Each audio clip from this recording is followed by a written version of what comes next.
Anda bisa buka surah Ibrahim, ya, surah nomor 14 ya. Saya izin sebentar untuk mengecek ayatnya tentang perkataan iblis. Ya. Nanti di sini Allah SWT menggambarkan bagaimana nanti iblis pada saat dia masuk neraka pada hari kiamat, naudzubillah, dia akan berkhutbah, dia akan bicara dan mengungkap semuanya kalau dia sudah menipu manusia. Tapi Allah Subhanahu wa Ta'ala sudah mengingatkan kepada kita semua, teman-teman sekalian, dalam ayat ini, saya lagi cari sekarang posisi pasnya ayat keberapa ya. Itu bagaimana apa yang akan terjadi nanti di neraka Jahannam, ya, itu sudah diceritakan oleh Allah SWT. Dan iblis dibongkar kedoknya, gitu. Ya, itu di ayat 22. Anda bisa buka surah Ibrahim, surah nomor 14, ayat 22. Tolong buka ini, penting, saya akan baca.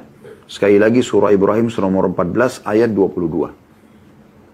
Saya bacakan, A'udzubillahi minasyaitonirrajim. Apa yang terjadi nanti di neraka, Allah sudah buka untuk orang beriman sekarang di dunia. Wa qala asyaitanu lamma qudiyal amru innallaha wa'adakum wa'dal haqqi wa wa'adtukum fa akhlaftukum. Wa ma kana li 'alaykum min sultanin illa an da'awtukum fastajabtum li. Fala talumuni walumu anfusakum.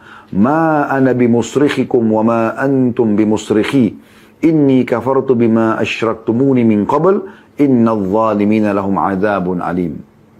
Dan berkatalah syaitan tak kala perkara atau hisab telah diselesaikan. Udah selesai semua timbangan amal hari kiamat, Allah izinkan dia bicara.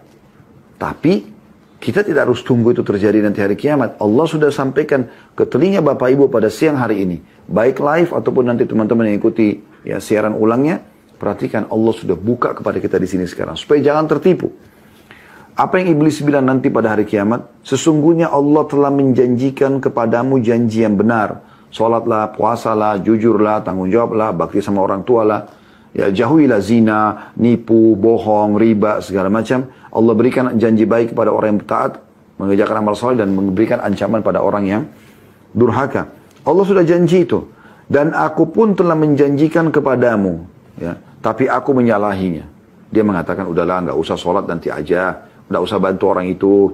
Itu orang tuamu itu terlalu kasar. Dan seterusnya. Syaitan bisikin kita supaya bentrok dengan apa yang harus kita lakukan ketaatan kepada Allah SWT. Tapi dia bilang apa? Tapi aku menyalahinya. Aku tidak mau membelamu gitu. Sekali-kali tidak ada kekuasaan bagiku terhadapmu. Perhatikan ini. Tidak ada kekuasaan syaitan mencekik orang. Ya, atau melakukan hal-hal. Apa yang dia bisa lakukan? Tidak ada kekuasaan bagiku terhadapmu. Semua individu manusia. Melainkan sekedar aku menyeru. Membisikkan di kuping atau dalam hati. Menyeru kamu, lalu kamu mematuhi seruanku. Tidak usah sholat. Tidak usah bantu. Tidak usah begini. Oh, lakukan aja nggak apa-apa, masih muda. Begitu. Cuma itu saja. Enggak lebih daripada itu. Syaitan nggak akan pernah menjelma.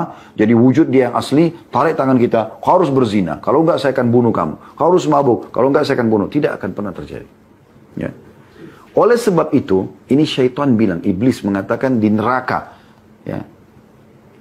Janganlah kamu mencerca aku. Akan tapi cercalah dirimu sendiri. Seakan-akan syaitan bilang, bodoh bener. Kamu kan yang ikutin aku. Jangan salahin aku dong. Nah gitu. Bahasanya. Aku sekali-kali tidak dapat menolongmu. Dan kamu pun sekali-kali tidak dapat menolongku. Sungguhnya aku tidak membenarkan perbuatanmu mempersekutukan aku dengan Allah sejak dulu. Bisik-bisik aja. Ya. Sesungguhnya orang-orang yang zalim akan mendapatkan siksa yang pedih. Perhatikan, iblis akan mengatakan ini kepada para pengikut-pengikutnya yang akan masuk neraka bersama dia. Nah, ini kan penipuan luar biasa gitu. Dari iblis itu sendiri. Jadi sadari teman-teman sekalian. Ini riwayat yang pertama tentang bagaimana permainan syaitan itu agar merusak seseorang dan jauh dari iman kepada Allah Subhanahu wa taala, dan harusnya dia bisa menerima takdir Allah dan tidak perlu dia takut kepada syaitan. Allah suruh kita jangan takut pada mereka, gitu kan. Riwayat yang kedua tentang masalah meteor tadi. Alhamdulillah Allah ingatkan, pernah satu waktu di zaman Nabi SAW dalam riwayat sahih terlintas meteor. Anda pernah lihat meteor terlintas gitu kan? Lalu Nabi SAW tanya, apa yang kalian bilang di masa jahiliyah dulu tentang hal yang seperti ini? Kata mereka, ya Rasulullah, kami menganggap kalau lewat meteor begitu, berarti tanda di saat itu ada satu tokoh yang akan jadi tokoh nanti ke depannya lahir, atau ada satu tokoh masyarakat yang wafat. Kata Nabi SAW, tidak seperti itu, atau bukan seperti itu. Sesungguhnya, kalau Allah Subhanahu Wa Taala menentukan sebuah keputusan, maka para pemikul arsh, singgasana Allah di atas langit sana, dipikul oleh 8 malaikat, itu bertasbih. Lalu kemudian, para malaikat di langit ke-7 bertasbih, langit ke-5, 6 begitu, langit ke-5 begitu, langit ke-4 begitu, langit ke-3 begitu, langit ke-3, langit ke-2, langit ke-1, semuanya bertasbih kepada Allah. Lalu mereka bertanya kepada para malaikat pemikul arsh, apa keputusan Tuhan kita? Lalu disampaikanlah.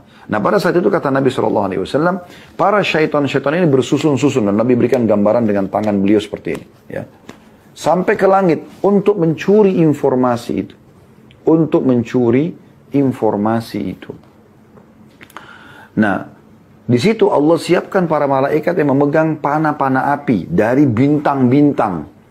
Jadi bintang itu diambil, Allah sebutkan dalam surah Al-Mulk, ya, ayat 3. Alladzi khalaqa sab'a samawatin tibaqan ma tara fi khalqir rahmani min tafawut farji'il basar hal tara min futur thumma wa ja'alnaha rujuman lisyayatin, potongan ayat itu. Dan kami jadikan sebagai rajam untuk para syaitan, ya. Ya, surah nomor 67 ya, surah Al-Mulk. Allah pastikan kalau memang bintang-bintang itu, ya, dijadikan sebagai anak panah. Ya, ayat kelimanya dalam surah Al-Mulk ayat 5.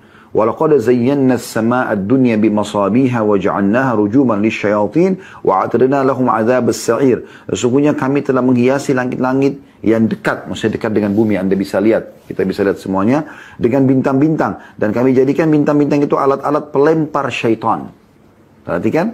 Dan kami sediakan bagi mereka siksa neraka yang menyala-nyala.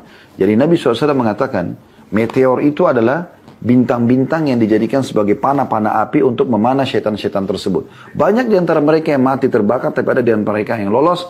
Lalu yang lolos itu membisikkan apa yang mereka curi informasi dari langit tentang kejadian apa yang terjadi di bumi besok, ya. Lalu mereka laporkan kepada para sekutu mereka dari para dukun-dukun itu. Jadi bukan dukunnya tahu gaib, enggak, curi informasi. Dan Nabi SAW mengatakan, subhanallah, saya pernah sampaikan ini pada saat kami bedah tentang masalah sihir dan perdukunan. Kalau teman-teman dukun kita ini, semoga Allah berikan hidayah terutama dari kaum muslimin, agar mereka kembali. Kalau mereka dengar hadis ini, harusnya mereka terengah. Kata Nabi SAW, dan para syaitan tersebut, ya, dari informasi yang mereka sampaikan, mereka bumbuhi dengan 100 kedustaan. Jadi kadang-kadang terjadi, kadang-kadang tidak, gitu kan. Karena mereka bohong. Yang penting mereka dapat imbalan dari sekutunya dari manusia tersebut. Jadi ini penting sekali, teman-teman sekalian. Lalu kata Allah, saya ulangi ayatnya, kita kembali ke Al-An'am 59 tadi. Dan di sisi Allah lah kunci-kunci semua yang gaib. Tidak ada yang mengetahuinya kecuali dia sendiri. Dan dia mengetahui apa yang ada di daratan dan di lautan. Jumlahnya, jenis hewannya, apa saja fasilitas di sana, ya. Dan sesuatu yang membahayakan pun Allah sudah tahu semua. Dan tiada sehelai daun pun yang gugur, melainkan dia mengetahuinya pula. Dan tidak jatuh sebutir biji pun dalam kegelapan bumi, dan tidak pula sesuatu yang basah ataupun kering, melainkan tertulis dalam kitab yang nyata atau lauhil mahfuz. Lauhil mahfuz, sudah dicatatkan semuanya gitu.